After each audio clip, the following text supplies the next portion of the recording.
What are new ways to think about and contend with climate change?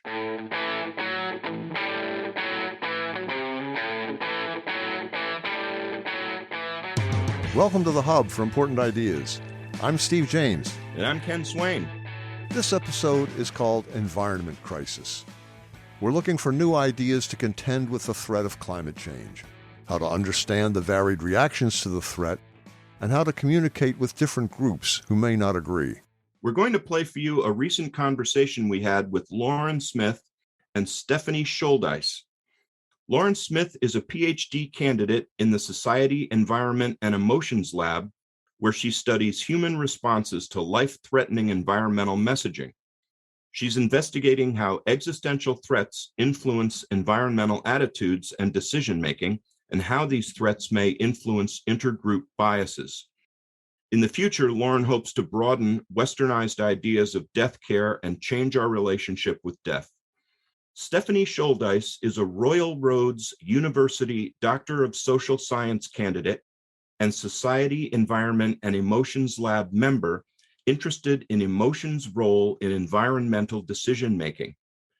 She is currently exploring how to design outreach efforts that can overcome disgust reactions to water recycling practices. Stephanie also has more than 8 years' experience helping municipalities encourage community members to adopt more sustainable decisions related to solid waste, water, and wastewater.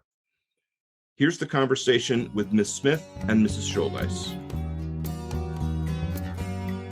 Lauren and Stephanie, welcome to the Hub for Important Ideas. Hi, thank you so much for having us. Hi, Lauren. Hi, Stephanie. It's great to be here. Thank you for being our guests. It's a pleasure to have you both on our show. This episode is about climate change and how we can better understand the ways some people cope with it or deny its danger. We want to get your perspective on the threat to our environment, particularly from your work in terror management theory and whatever else you think is relevant. Is that okay? Yeah, Okay. sounds great. Great. Okay. So, Lauren, can we start with you? What is terror management theory? Sure. So, terror management theory combines the teachings of Ernest Becker, specifically what Becker thought about death anxiety, combines that with some social psychology. So, essentially, what terror management theory tries to do, and the people that use this theory try to empirically test Becker's ideas around death anxiety so that they can figure out with sort of scientific evidence how they work in the real world. So Becker's writing had lots of thoughts and a bit more philosophical, and this kind of takes the psychology to test it out and see what are human responses to death anxiety and death reminders. So what we know from terror management theory is that humans respond in some predictable ways around death reminders. And I think we'll talk about different ways that happens a bit later. So I'll leave that for now. But sort of in brief, human responses to death reminders are to seek out ways to boost our self-esteem and to try and find ways that we can live forever, maybe in different ways. I feel like that leaves it on a good cliffhanger. There you go. Right. To be determined. Exactly. Stephanie, why is terror management theory important? Well, everyone has to come to terms with death, and reminders that we die are everywhere. You know, when you watch TV, browse the news, driving past emergency vehicles, it's all around us. And death anxiety is a universal concern that we have to contend with. And our efforts to manage death fears can influence our everyday actions, such as lifestyle choices, recreational activities, landscaping preferences, consumption decisions. So TMT is highly important for helping us explain, understand, and predict human behaviors. This theory offers key insights into the human condition that can help us, environmental researchers and communicators and proponents, all better understand environmentally significant decisions and how to encourage behaviors that can help protect our natural environment. So except for our friend Corey, who's not going to die. Yeah, he eats kale, and and that's his primary defense against death. Is kale the secret? Yeah, kale. He seems to think so. Superfood. He seems to think so. Right. So this is for both of you, I guess. Jump ball, whoever wants to take it first. How did you both get into this line of study and research? Sure. So I'll start with that. So I did my master's on a particular pro-environmental behavior change program that was looking at household flooding prevention.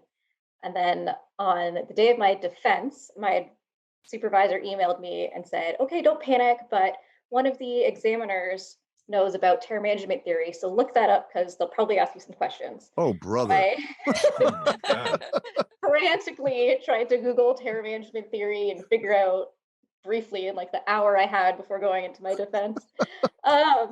No pressure at all there. But the examiner that came in was Dr. Sarah Wolf, who runs the Society, Environment, and Emotions Lab, which Stephanie and myself work out of now. So she's now my PhD supervisor. And I just found when I was able to breathe a bit more and look even further into terror management theory, just found it so interesting and felt that it really explained a lot. So before I started the PhD, I was like, well, if there's ever some funding that comes up and Sarah is taking on students, I think I'd really like to look into that more. And so that's kind of how I Isn't ended it up funny here. how little things like that can change your whole life? Wow. Yeah, totally. You know, yeah. that is so rando. Stephanie, how about you? Yeah, for myself, I've always been really passionate about trying to care for our environment. I think our natural world is such an amazing, beautiful gift, and which is why I became interested in environmental psychology and communications. And then during my master's research, I became really curious about why do people engage in environmentally destructive behaviors when all logical reasons tell us not to. So specifically, I looked at why do so many Canadians drink primarily bottled water when we have this amazing, clean, safe water that's affordable and comes right out of our taps.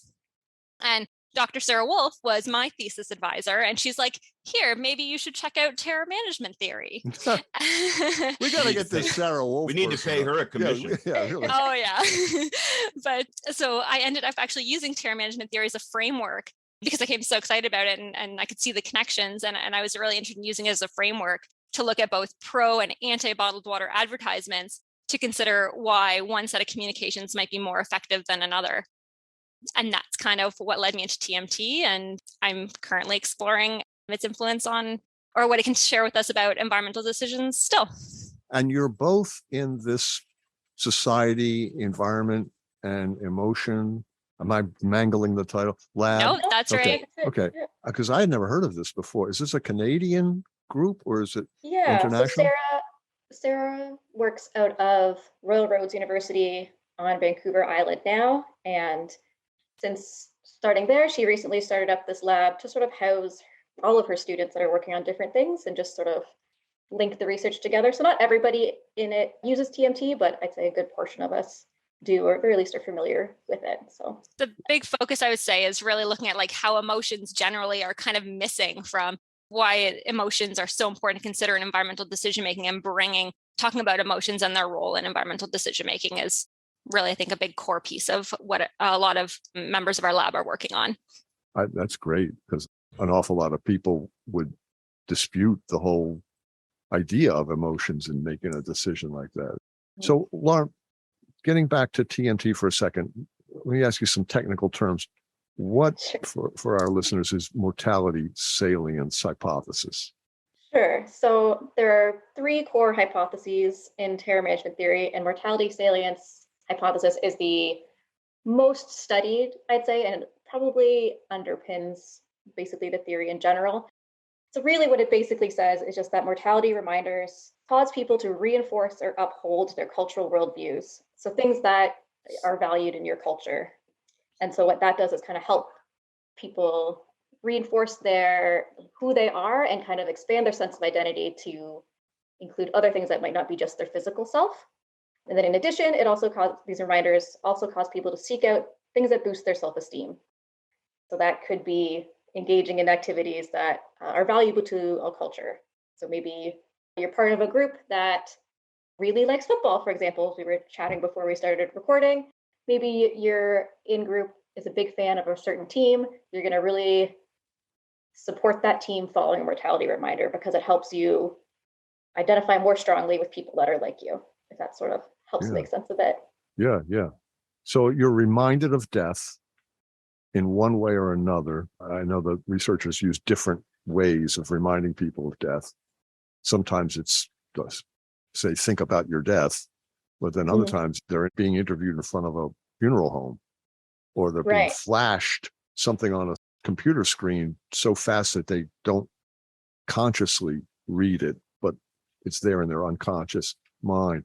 So I guess the other question then is, Stephanie, what's the difference between proximal and distal defenses to mortality awareness? Right.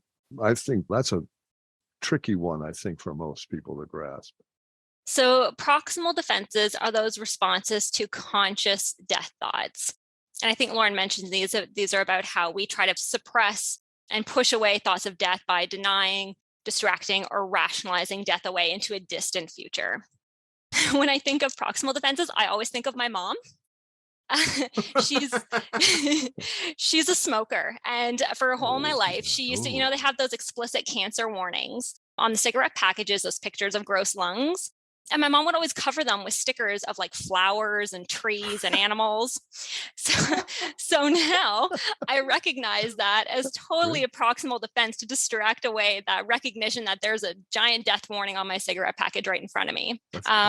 Yeah. Smokers, you might also hear them say things like, oh, I'll quit next week. It's not a worry for me because I'm going to quit. Or I know someone who smoked and lived a long, full life. So these are ways that we can take those conscious thoughts of death, but push them away. We don't have to worry about them.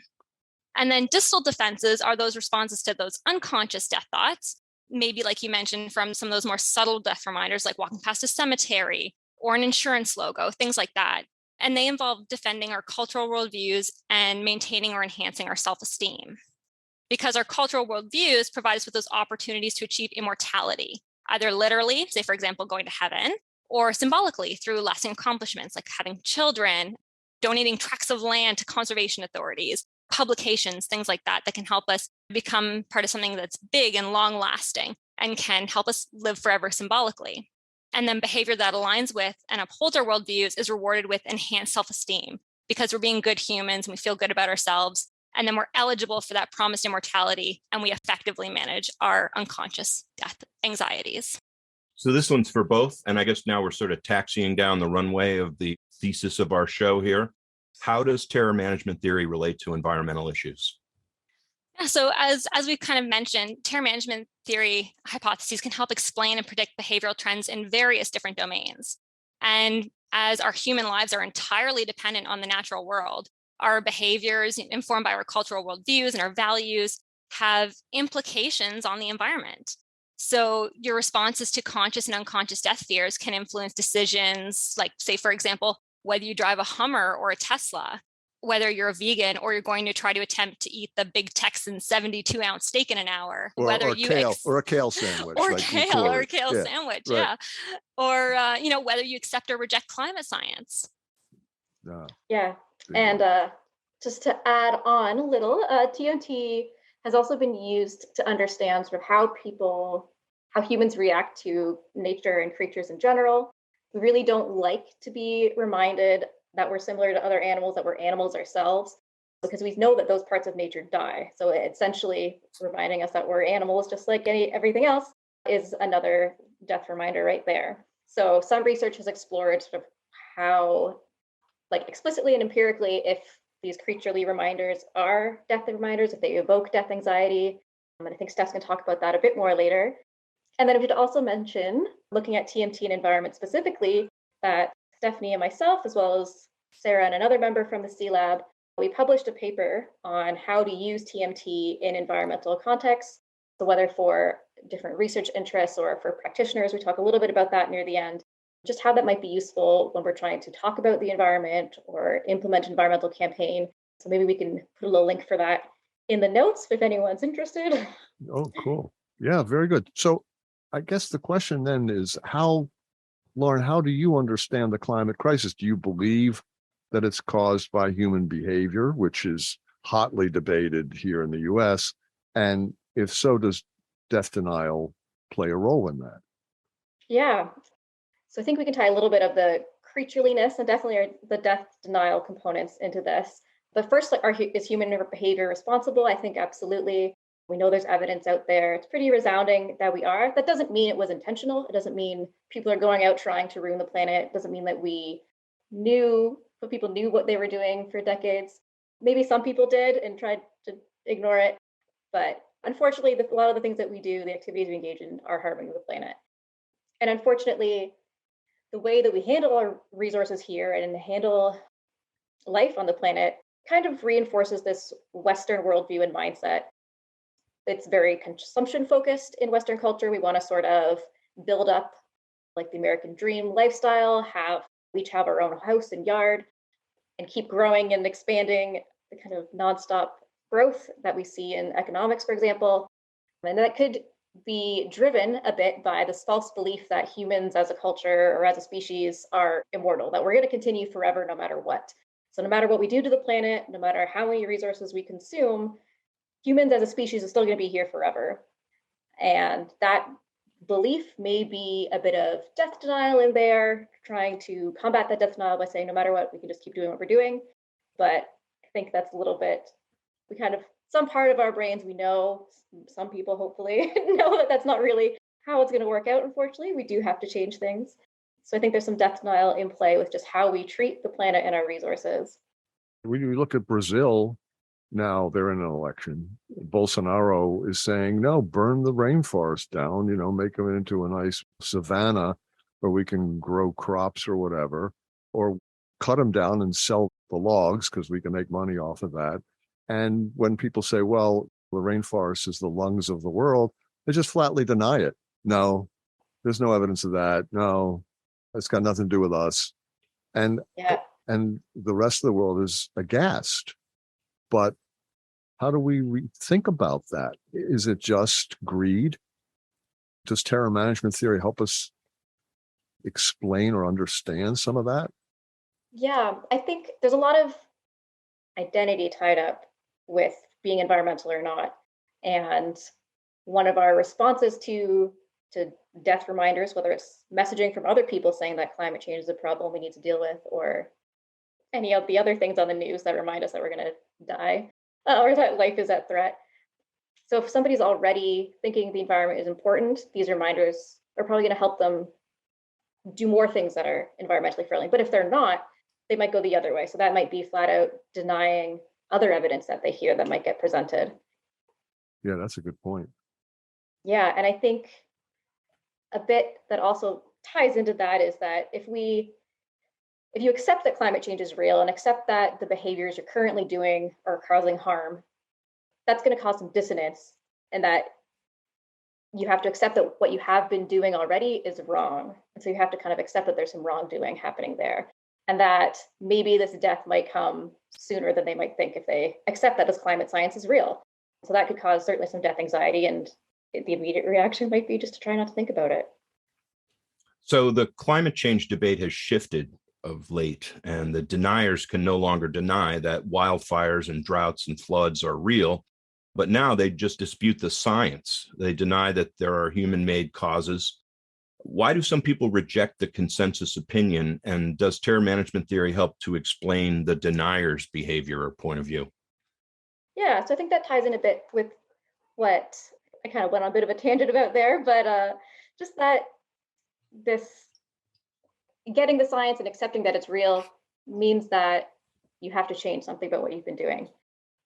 It's a reminder that the future of our culture is at risk, and if somebody is not already willing to accept that, is not already environmental, that's going to just kind of, those reminders might just push them even further in the opposite direction. We also know that on an individual level, that individual actions might not be very helpful. One person choosing the kale sandwich might not make a big difference as far as our carbon emissions go, unfortunately. So then it's trickier to kind of then say, okay, sure, I'll engage in more of these behaviors when you're like, I don't even know if that's going to do anything. I think Corey would say he just eats the kale straight without the bread. He doesn't make a sandwich. Bread, no. It's terrible. So just kale wrapped in just kale. Yeah. So Stephanie, first, I guess I should ask you to give us a quick definition or idea of what death thought accessibility is, and then the aggressive reactions that we see to terms like climate change and environmental crisis. Are they an instance or a question of death thought accessibility?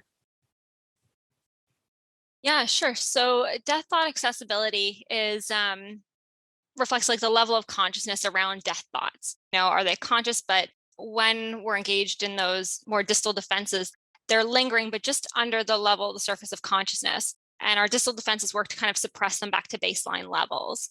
So absolutely, I think the aggressive reactions to climate change and environment are related to death accessibility, because climate change is threatening, not only physically with like biodiversity loss, droughts, forests, all those kinds of things, but also to our ways of life. I mean, it's kind of reflected in some of the discussion we've already had about how discussions around climate change involve demands or suggestions that we change our lifestyles, right? Maybe we need to stop irrigating golf courses in drought-prone regions, have smaller homes, eat more kale wraps wrapped with kale, and reduce our dependency on cars and things like that. And it makes sense to me from a TMT standpoint that climate change then instigates death thoughts and presents persistent challenges to our current worldviews, which is really hard for us, right? And it undermines our ability to then buffer those death thoughts and increases death thought accessibility. And that can definitely spark those defensive reactions as we try to reduce that death thought accessibility back to those baseline levels that are kind of, I guess, evoked by climate change and all the challenges that it presents to us. And then as people defend their existing worldviews, that can absolutely spark those kind of very aggressive reactions. And that could be really on either side of the political spectrum. So if you're an anti-environmentalist and you hear climate change, you're more ardent in your opposition to Greenpeace and these tree huggers. And if you're the pro-environmentalist, you're the Greenpeace supporter, and you hear climate change, you're even more aggressive. You become Greta Thunberg and wanting to flay those climate deniers. It's really a vicious cycle, isn't it? An unhelpful cycle, because really when you have everybody combative against each other, it's not conducive to finding ways to create those positive changes and helping people maybe through difficult instances where they're having to change their worldviews or how they think about things, and maybe accept that the way that we were doing things previously is wrong or not the greatest thing to do, because accepting those things and recognizing those things can be hard. And those aggressive tensions definitely don't help. Right. So, Lauren, how do distal defenses help explain the pro and anti-environment? I guess we're saying that, aren't we, already? Yeah. This is the in-group behavior. Am I off track here, or you're in agreement with what we're saying? No, that's absolutely right. It's supporting of the in-group, and then paired with that is also out-group derogation. So distancing yourself from people that aren't like you. And there's TMT empirical studies that are out there that have looked at this specifically, and some early results from my own research looks at this as well. And so we do see this, and we're not just talking about maybe this happens, we do see that this does actually happen. And I think that that's something that's really important for environmental messaging when people are trying to communicate about climate change, that maybe should remember who it is you're talking to and what they already find important. Great point. When we were first talking about getting together to do this, one of us used a phrase, profits over planet. And Stephanie, in her last response, said possibly the most sinful thing: stop watering golf courses. Except for Mar-a-Lago. Mar-a-Lago, we have to keep. No. That's never going to happen. All golf courses. That's more important than people drinking water, I believe. So is great wealth a proximal or a distal defense against death anxiety? And how does TMT explain that phrase, profits over planet? I guess I'm supposed to ask this to Lauren. Yeah, no worries. I thought that's a really good question, because the proximal versus distal defenses is kind of tricky sometimes to figure out what exactly it is. But I think this would be more of that distal defense, trying to reinforce the cultural values and identities.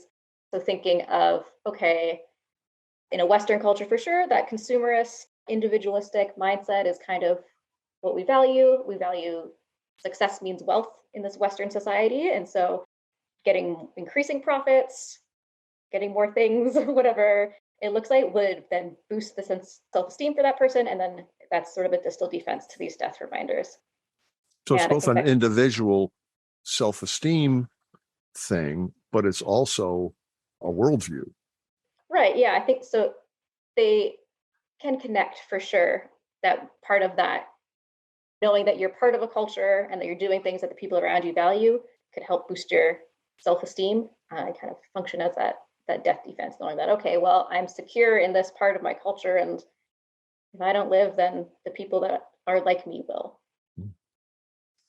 Some people take sort of a libertarian view and say, well, we don't have to change anything. We'll just come up with technology to fix the environment. We always come up with technology to fix our mess ups. What's your take on that? To Stephanie? Yeah, I think response could be described as a denial mechanism. It's pushing that threat of environmental collapse into that distant, undefined future period. We don't have to worry about that problem now. It's just going to solve itself. We don't even need to think about it. So yes, I think it could be described as one of those like small denial mechanisms. But we in the West, particularly the American Yankee mentality, is, well, we're just going to invent our way out of this. We'll just come up with a machine that's going to suck the carbon out of the atmosphere and it'll just fix everything. And there are a lot of people who believe this. They say it with fervor that they just expect that to happen. And they haven't come up with the machine yet, or the chemicals they want to spray into the atmosphere in reducing the carbon. Pretty scary prospect. Yeah. But I feel like this mindset is not rational to me. Maybe to them it's very rational, but to me it's not. How do we even think about people making decisions on issues like this when we're in this non-rational world? In other words, we touched on this earlier when we talked about emotion. Are people rational in their decision making? Both of you, I think you could both comment on that. It's just so key to what we're talking about. Yeah, for sure. People really like to think that we're rational in our decision making. That's a lot of what the base of economics, the theory is based on, is that we're rational decision makers, and that's how we're only going to do what's best for us, but we're really not. There's a lot more involved, and there's a whole field of behavioral economics, if anyone may or may not be familiar with it, that studies this, and there's lots of good books out there that maybe we could suggest as well that I found really fascinating when I was learning about this earlier on. And there's sort of reliable just fallacies that we make. And so we think we're making good choices, but really they're not the best. They don't make the most sense. So there's lots of interesting studies on something like if you have a concert ticket that you're trying to sell, you're going to think it's worth more than what someone else might think because you've already invested money in this. It's valuable to you. But someone else is like, well, I don't really care. Because they don't own it yet. And then if tables are flipped, you see the same, the reverse happening. And I think it's hard for thinking about climate change and the environment because it's such a big problem. And thinking again back to those individual actions, it's hard to solve, which we don't see an immediate effect from choosing to take the bus or to walk rather than drive our own car somewhere. And so trying to connect the behavior action gap people have talked about a lot, it's hard to really see how our actions have an effect. So then I think that makes the decision making even harder. So that makes sense. And maybe Stephanie, if you want to talk a bit more about how emotions feed into this. Yeah, sure. That was one of the key takeaways in my learnings with terror management theory. I'm really diving into why people don't seem to make those logical environmental decisions that seem to make sense for your pocketbook, the health of our planet, just for the good of everybody. And learning about how emotions and those automatic intuitions and gut feelings and really are those initial first reactions that set off those decisions that maybe your decisions are already made for you before you even start thinking about it. The brain is a fascinating organism, isn't it? It's just crazy how it does so many crazy things that you don't even know about that are going on that influence unconsciously those things that you believe without question because it's just a part of your daily routine and your beliefs and your values, and how all of these different influences really influence people in their decision making. And as Lauren mentioned, as much as we like to think we're rational decision makers, there's definitely so much that goes on behind the scenes that is influencing and nudging our decisions in different ways that we're not even aware of. So you're on the blue shirt team and the question comes up and you've already made up your mind based on what the team's decision is. And then you look and find the data and the supporting evidence to support your decision that you've already made. And then you claim that it's the evidence that convinced you And you tell this to people and they go, Absolutely. oh, And we no. see that a lot with climate change. Absolutely. Because there is, there's so much information and discussion and research out there that you could take data and information from both sides to prove your point either way. Yeah, Right. that's the confirmation bias, which is a bit Yeah. of a curse of the internet, in that if you can Google it, then somebody somewhere will support that. Which, yeah, I feel like there's a whole other episode there. I remember Confirmation bias. when I was studying marketing back in the prehistoric era, they found that most car commercials in magazines were read not by prospective buyers, but by people who have already purchased that vehicle and are looking for support after the fact that their decision was a good one. We've been talking with PhD candidates Lauren Smith and Stephanie Shouldice on climate change, terror management theory, and related subjects. We're going to take a short break. Don't go anywhere. We'll be right back.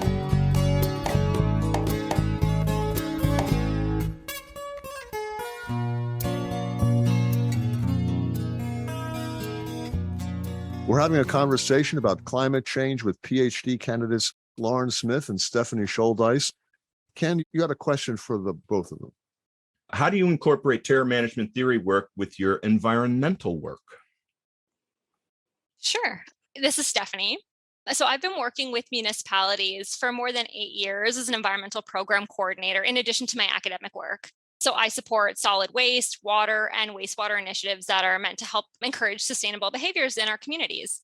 And since learning about TMT, I am really working to integrate my ever-growing learning about terror management theory into our communication materials, our strategies, and our campaign efforts.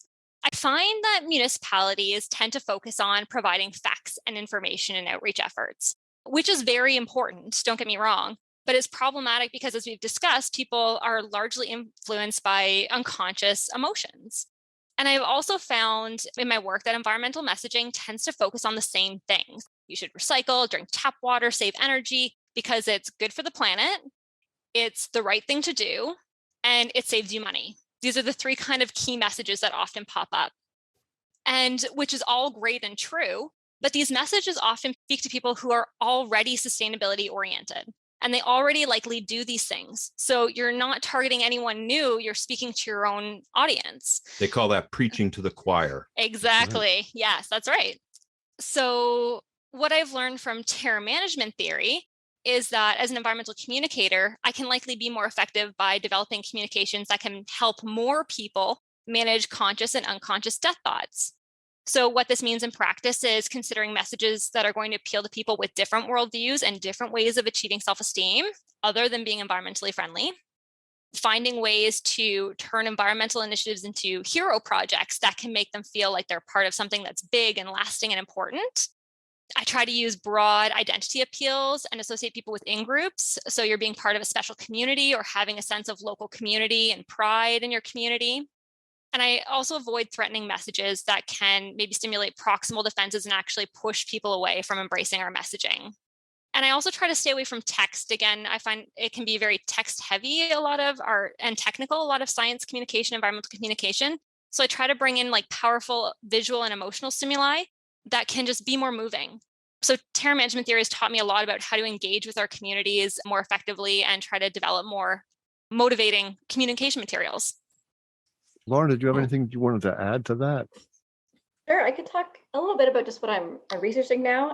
I'm, as mentioned, a PhD candidate, so I use TMT as sort of the founding theory that I've structured all my work around. And what I do is, so we know that TMT has studies out there have been looked at whether climate change is a mortality reminder, it can be a mortality reminder for some people. So I'm sort of taking that, but focusing in on water and water communication specifically. There's lots of symbolic relationships that people have with water, but then at the same time, water management tends to be a very male-dominated sector just from the management level.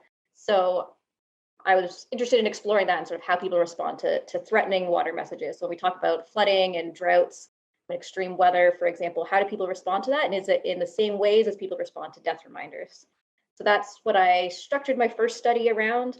And then I'm next looking at how that influences people's environmental identity. So are these threatening water messages making people pro or anti-environmentalists like death reminders do?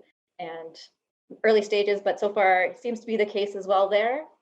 And then lastly, I'm looking at sort of how mortality reminders and this threatening water messaging influences people's appraisals of decision makers that are either like them in gender or not like them in gender.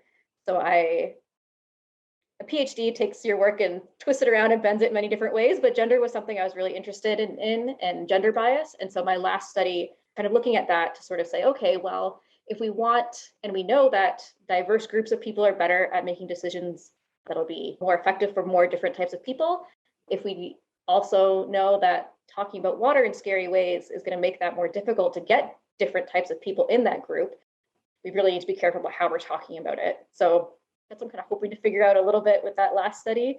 That might be a very academic sort of explanation. I hope not. I hope it doesn't sound boring to people, but I think it's interesting. Oh, it's your work. And I applaud both of you. This is great from my perspective.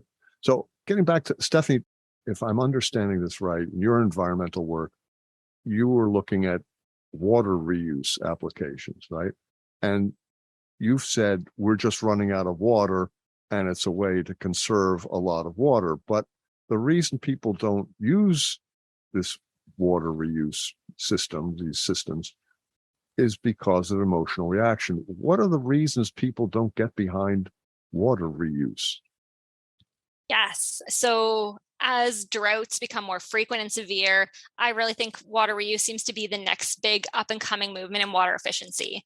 And for those who don't know, water reuse is just taking our wastewater and treating it and then reusing it for drinking and non-drinking activities. So like irrigation, street sweeping, toilet flushing. And it can supply millions of gallons of water a day. But it's highly underutilized because of the yuck factor. People are just disgusted by the idea of using water that one-touched human poop.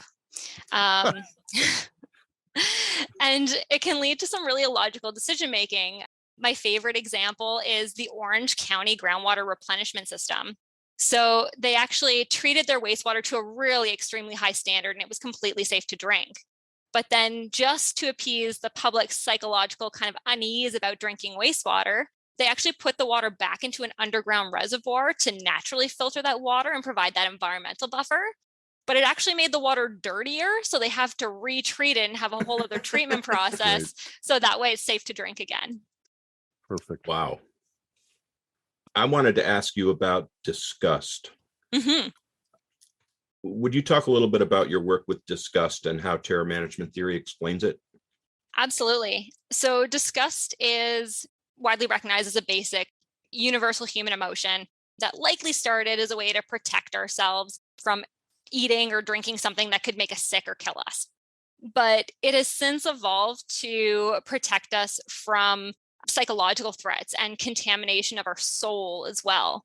Beyond the physical threats, sex, body products and functions, immoral behaviors can all stimulate disgust. And from a terror management theory perspective, all these seemingly unique disgust stimuli have an underlying commonality in that they blur this boundary between humans and animals, which Lauren had mentioned earlier. So what they do is they remind us that we're just another flesh and blood creature. And again, this reminder disturbs us because if we're just animals, we're no more significant and our fragile bodies are just as susceptible to death and decay. So to cope, what humans do is we express disgust, because what it does is it acts as an emotional protest that allows us to elevate ourselves above the frail and fleeting nature associated with the animal world. And in this way, disgust is more deeply a psychological mechanism to manage those existential anxieties. So in my doctoral research, feces is a universal disgust reminder.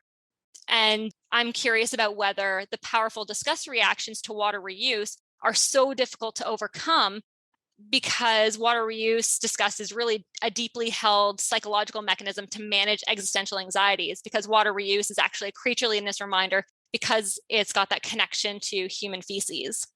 So for my doctoral research, I'm looking at testing whether connections actually do exist between death anxiety, disgust, creatureliness, and willingness to use recycled water and then exploring what terror management theory can reveal about how do we better communicate about water reuse in a way that will more successfully garner public support and kind of ease some of those disgust reactions. I've never heard the word soul come into that analysis before, but that really is interesting, isn't it? It's fascinating. I'm sorry, Ken, I cut you off. That's okay. When we first heard we're talking about disgust, it was in connection with Jonathan Haidt's work in moral foundations theory. And I think it's fascinating that, as you point out, that disgust originally was a evolutionarily reaction to protecting our physical organism from dangerous stuff. And I love your expression yuck factor when you said that the first time. There's like a little yuck factor. It's like so human. But then I think it's interesting that the disgust moves away from protecting the physical organism and starts to protect the psychological organism. And you're now disgusted by things that don't have anything to do with your physical body, has to do with your in-group, and being disgusted by ideas as opposed to chemicals and germs and things. We just want to ask if moral foundations theory contradicts TMT. No, it actually aligns really well. For those who maybe don't know, moral foundations theory was developed to help explain why what is considered moral or immoral varies across cultures, but still aligns within certain themes. And it was proposed that everyone has these unconscious but automatic intuitive ethics that universally influences whether we deem certain things good or bad. But because different cultures influence these patterns differently, these themes manifest differently around the world. Similar to how in terror management theory, the problem of death exists across cultures, but how we respond based on our proximal distal defenses kind of is unique and varies between different cultures. But one of the 5 foundational intuitive ethics is specifically associated with disgust, is that sanctity and degradation. And it's based on the religious idea of trying to live in a pure and noble, elevated way, and about treating the body as a temple and not tainting it with immoral activities and contaminants. So I think it very much aligns because it's really about existing in a way that's more dignified than primal animals. It's being more than just an animal and living in this this saintly way, I guess. So yeah, I absolutely think it's highly aligned with TMT. But that's a really interesting point that I think is worth repeating, is that it depends on what culture you find yourself in. Because Haidt is an American, and he's talking about American conservatives versus liberals and libertarians, but he's focused on the 5 moral foundations that conservatives all tend to treat equally, and that the liberals tend to focus on 2 primarily, and then the other 3 less so in America, which is probably not true in other countries, other cultures. But what you're saying about purity, I think it applies to an awful lot of issues in this culture. It has to do with race, pure blood. That's a ridiculous phrase in this day and age, but it's still thought of as an important part of who we are. Well, we're pure blood. And abortion, and a lot of these issues have to do with just purity, and like you say, soul, the purity of the soul. It's fascinating when you get beyond the facts and figures of climate change. Now you're into a whole other world. But let me get back to just the whole nuts and bolts of this, Lauren. A gray water system could save a lot of water. It seems like a good idea, but there's just a resistance to it. Why do some people hate change? Yeah, I think that's a really great question. I'm going to try not to repeat anything about disgust here, because I'm sure some of that plays in here as well. Gray water is still reusing water again, not as much in contact with poop, so less of a yuck factor perhaps, but still some disgust. I think another part of why change is hard is that it often requires accepting that something about what we've already been doing is wrong, which we talked a little bit about before. And some of the changes that are maybe being required or being asked to implement a system like this might go against some embedded values in the culture and then make it even harder. So maybe you're worried that people will label you differently or ostracize you. If you're in group, might think, oh, you're not a crunchy granola, and that's something that's valued by your group. That might make it a much harder system to adopt or new behavior to adopt. Because again, if we're thinking of our death anxiety, if we're being cut out of or worried that we might be pushed out of our culture or risk our close relationships, then that's going to be something that might be really existentially threatening to do, or we might risk our symbolic identity if we embrace this change that might be outside the norm or outside of what our social group does. It makes a person feel uncomfortable, Yeah. especially when it's revolving around something like you said. I hadn't heard before. You said water has symbolic meaning with some people. I think you said that. I don't know. I heard something like that. Okay, but that's an important point. So we haven't talked about mortality prime. I know that's a term that you have used in the past, Lauren. How does it relate to death thought accessibility, and how do you use that in your research? Sure. So mortality primes are really just a way to remind somebody of their own mortality. It's really common in psychology to use the word prime when you're trying to essentially remind somebody of something or get them to think about something that may or may not be on your conscious level. So if we think of that example, we talked about a bit about the word death just flashing, that would be like a subliminal prime. So that might activate death thoughts within somebody, but on a level that they're not consciously aware of it. They're thinking about death, but they don't know that they are. Another way this can happen to prime someone with mortality is to maybe ask them about, the traditional one is to ask somebody what they to imagine themselves and write about thinking what's going to happen to their body when they die, and then what emotions come up when they think about this. So get them to write that down. But then there's delay. Maybe they fill out a few personality surveys for 5 to 10 minutes, then ask them to do another task. At that task, their death thoughts will then be activated. So it kind of allows this initial, that proximal fear of death to just percolate down into their subconscious, and then they have their death thoughts sort of circling around. So I think I mentioned earlier when I was rambling about my research that I measured death thought accessibility. Maybe I didn't, but I do in my first study to kind of see if these threatening water reminders act like mortality reminders. So in my work, I have participants reminded of either a mortality prime, so writing about their own death, or writing about experiencing a threatening water situation. So either the experience of drowning, extreme thirst, or consuming contaminated water. And then after a delay, I measured death thought accessibility to see if there's death thoughts percolating and activating distal defenses among the participants. So there are a few ways to measure death thought accessibility. A really common one in other TMT research is a word fragment task. So people will see a few letters, say the word coffee, but some of the letters are blanked out. Maybe it's C blank F blank blank. Testing my spelling here. So you could fill that out with either coffee or coffin. So if your death thoughts are activated, you're more likely to write coffin than coffee. And so there's a number of these sets that have been developed and used in many different studies. And as with anything, there's critiques about how efficient they are, but that's one of the ones that I use in my work to kind of to test what how active death thoughts are and how accessible they are. And that when you ask people to think about using water those different ways, does each one access or engender death thought accessibility, or are they different? Yeah, that's a great question.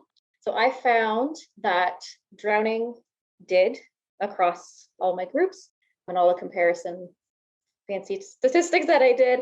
Contaminated water did a little bit for some of the groups, but I think part of the problem there was it was vague. The question just asked, think about consuming contaminated water. If I had said more specifically with what, because that was something some of the participants said in their what they wrote, they said, well, I don't know, what's it contaminated with? And I'm like, yeah, that's a really good point. It could be something perfectly harmless. So it wasn't as effective. And then the extreme thirst condition that I asked people to write about really didn't seem to work at all. And I think part of that could be just because we can imagine being very thirsty, but then drinking some water and be fine. So it might not be as life-threatening. But maybe that would be different if you're in an area that's really drought prone and perhaps the threat of not getting water is actually very life-threatening. The participants in my study were all, I think they were all actually based in the US, although it was open to Canada, but it was online. And I guess the Americans were just real keeners and filled out faster than any Canadians could get in. Sometimes I find my water is contaminated with vodka, which doesn't bother me at all. How did it get in there? I don't know. It doesn't affect me. So then, Lauren, how do we reach both audiences, the ones sitting on the fence and then the true believers? Actually, it's probably like three audiences because you've got true deniers and true believers. How do we reach all these folks? Yeah, that's a really good question. Also, I know there was a study you mentioning the three groups. I think there's, oh gosh, it's a little outside my realm of knowledge, but I know somewhere somebody did a study across the US just about the different levels of how people believe or don't believe in climate change. I think it's called the Six Americas study or something like that, just to classify all the types of people that are out there that support or don't support climate change beliefs. So I think that really you'd need a different message for all of those groups, right? We know that if you can know what's valuable to someone in either of those groups, someone on the fence, someone who super believes in climate change or really doesn't, if you know what is important to them, then you can create a message that might be more impactful for them and not activate those death anxieties, unless that's something that might be helpful for the group that's already environmental, for example, that already believes in climate change. I'm going to assume if they believe in climate change, they value the environment, but I guess that might not be the case. But if they do, then a threatening message might be helpful in encouraging them to engage in more behaviors because that's something their in-group values. Something else that I have seen in research about sort of how do we encourage people to like work together and get along sort of, and that might help with getting people to support climate change action is finding something that's in common among all the groups. So I've done some research into sort of how do we get people to just get along and work together and believe in each other. And if you can find that common ground among people, then they might be more open to then listening instead of just immediately reacting. So maybe if you're talking to somebody that's on the fence or even anti-environment or climate denier, if there's something that you have in common with that person, then maybe they can start to see you as an in-group member, and then maybe they can then listen to you more and might believe some of, maybe, I don't know if science is what you want to be telling them exactly, but maybe believe what you're suggesting they do or suggest different behaviors that they do, especially if it ties to what they hold valuable. I think if you can find that magic thing that brings everybody together, you're going to win the Nobel Prize. And I mean, this is why I think TMT is so interesting, because doesn't death bring everybody together? We're all going to die. We think so. We thought so prior to COVID, and then found that it just divided people more. Yeah. And all of a sudden, if you show up in a mask, you're labeled as some kind of idiot by half the population. And or if you're not wearing a mask, you're like you're a murderer. Yeah. So what we thought, oh, if we just all face a common enemy, a common threat, well, we'll all pull together. Well, here it just divided everyone worse. Yeah, I think we had maybe a month that was people seemed to be really helping each other out, and then the most terrified month. Yeah. That was a bad one. Stephanie, we read your article, Evidence of Mortality Salience and Psychological Defenses in Bottled Water Campaigns. He pauses to take a deep breath. It was very exciting. What is needed to make a difference with climate change? More data or something else? I think we've already talked about how there's enough information out there for people to support their view one way or another, and more information isn't going to change that. People will pick info that's going to support their predetermined positions. Really, what I think we need is to ditch that information rationality assumption. That idea, I've seen people say it explicitly, that if people just knew, if they just knew, they would do the right thing, they would make the right decision. And we hold on to that sometimes. And yes, information knowledge is important, but alone it's not going to stimulate the action that we need. What I think is that we as environmental communicators need is to recognize and explore how those automatic intuitions, impressions, and feelings influence our perceptions and conscious decision-making, often unknowingly. And that includes how these existential concerns influence our decision-making, and what this means for how we can best connect with people about climate change. And I really want to reiterate what Lauren mentioned about the importance of really knowing your audience and looking at what do they value, what are their worldviews. Because I think, especially personally anyway, as someone who lives in the environment and cares about the environment, and it's what I research and read about and what I do for work, it's easy to forget that it's not other people's whole lives, right? People have other things on the brain and see the world differently, and having to recognize that and come to people where they're at is really important.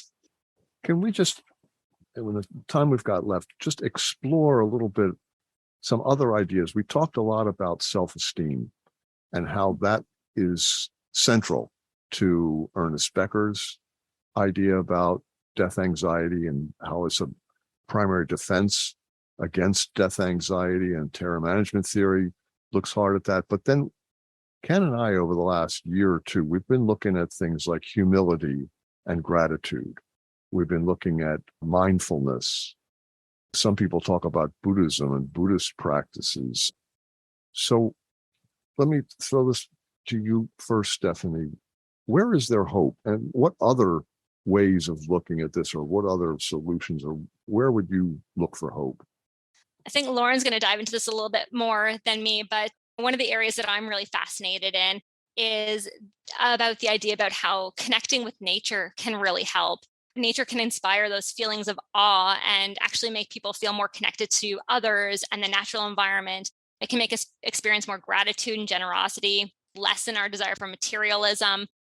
And so I'm really excited about the idea that maybe working to bring people in contact with nature and experiencing the beauty of it and recognizing the gratitude of it, what potential that has. In general, I'm really excited about the work of our whole team at the C Lab with Dr. Wolf on the influence of emotions, including awe, around environmental decision making and what we can uncover to help make a positive difference in the world. Oh, I love it. Yeah. Yeah. Lauren? I find it so interesting that Buddhism comes up because it keeps coming up in my life. I'm not out searching for it, but it keeps coming to me. I don't know what that means. It's the But universe. The It means you should universe is pay- communicating with Listen you. to Pay the attention signs, to it. Lauren. Yes, absolutely. Celestine prophecy. Exactly. But yeah, I had a colleague that was researching mindfulness. So whenever I saw a paper about mindfulness, it kind of popped up, or like stuck out in my mind. And then I started seeing some that were looking at mindfulness combined with TMT, and that was just really interesting. I was like, oh, cool! Like our worlds collide here. But there has been a lot of research in sort of the nursing and gerontology spaces to use mindfulness to sort of help people with different illnesses or nurses experiencing stress manage all of that with mindfulness. And a recent paper that I came across with Park and Pazinski, one of the TMT founders, was looking at Buddhism, meditation, death anxiety, and the influence on worldview defense. So found that people that were meditating more or had experience with Buddhism decreased their defensive responses to death reminders. So it could be that this is some way to make death anxiety a bit less threatening, maybe because the mindfulness and Buddhism practices emphasize that connectedness to other things, that connectedness to nature, even that Stephanie was mentioning, that collective identity that we're talking about that helps people make decisions together. Maybe that's all sort of connected here. And another thing I find really interesting in Buddhism is that there's a specific and explicit effort to meditate and to think about and accept death. And I'm not a Buddhism expert by any means, but I have seen this come up when I've been researching it, and I find that's really interesting. And part of something that I really think is that if we can, in the West, we have such a medicalized, sanitized relationship with death. Most deaths happen in the hospital rather than in a home. And so we don't really have that emotional release even. Our concept of grief is all kind of wacky, and we're not really, there's like rules around how to grieve. And I think that's maybe perpetuating all of our death anxiety and our perhaps negative defenses. So we don't have a great relationship with death, but I feel like maybe through Buddhism or other ways we can improve that relationship, and then we can just accept that death is just part of life, and life, yeah, it's great. There's also not great parts in it, and death is just one other part of it. Go ahead, Steph. I was just going to say, this really reminds me of the death cafes that I read about. You see these kinds of things sparking up, like they're happening. There was a group, I wasn't able to get out to a meeting just because I was so fascinated, but there were people who got together and just had coffee and talked about death and made it more of a comfortable experience. And just, again, that mindfulness and just that chance to talk about it. There's one I know. I haven't attended it, but the New York Society for Ethical Culture in New York City, and they have a death cafe regularly. I think it's once a week or more. Have you ever been? Has anyone here ever been to something like that? No. Nope. No. Steve and I are in the fourth quarter of the game now. Yes. I try to joke about it with family and friends, and they don't want to hear it. Oh my gosh, they get so mad at me. They don't want to hear it. No. I did just want to say quickly, if anybody wanted to know more about Buddhism and mindfulness and fear of death, there's a researcher at the University of Victoria named, it's James Rao or James Rowe. I'm not sure how to pronounce it because I don't actually know him, but he's doing really cool sounding research out there and ties in with environment as well. Yeah. I can send some links over of. That would be great. And things I Lauren, keep you mentioning. You mentioned some books earlier that you wanted to say the titles of. Do you want to say those or just link them or both? If I you can think the say list, say them if the Like, listeners would like to know them.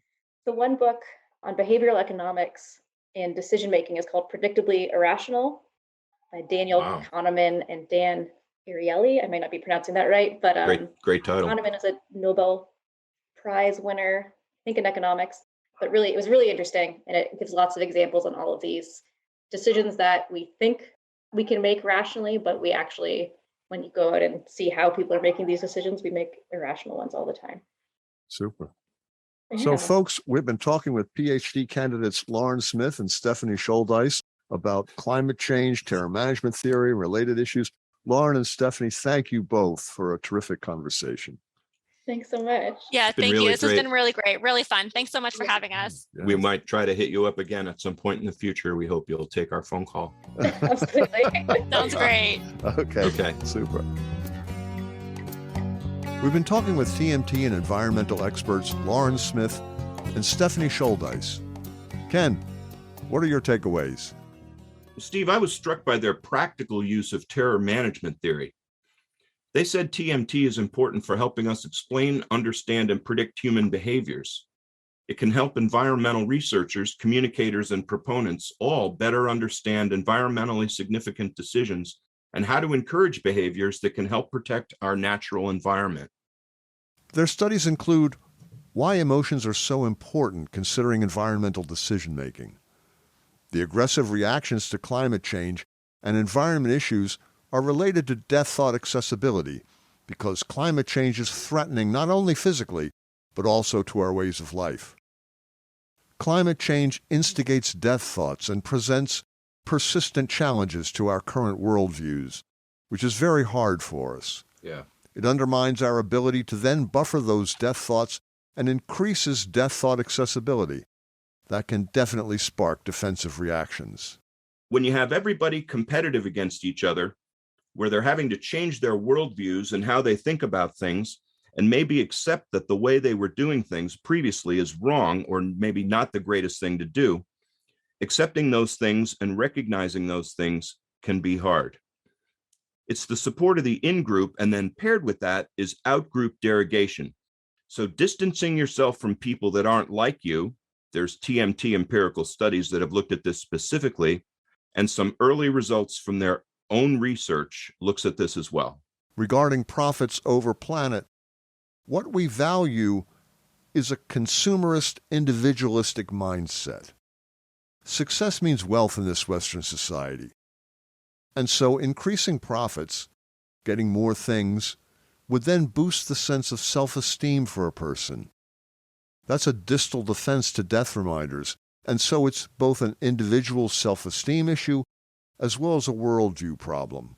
Lauren and Stephanie are considering messages that are going to appeal to people with different worldviews and different ways of achieving self-esteem, finding ways to turn environmental initiatives into hero projects that can make people feel like they're part of something that's big and lasting and important. The reason why change is hard is that it often requires accepting that something we've been doing is wrong. A system might go against some embedded values in our culture. So maybe you're worried that people will label you differently or ostracize you.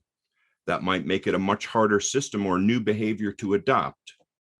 If we're being cut out of or worried that we might be pushed out of our culture or risk our close relationships, that's something that might be existentially threatening to do. Or we might risk our symbolic identity if we embrace change that might be outside the norm or outside what our social group does. Stephanie is really excited about the idea of bringing people into contact with nature, experiencing the beauty of it, and recognizing the gratitude of it. Nature can inspire feelings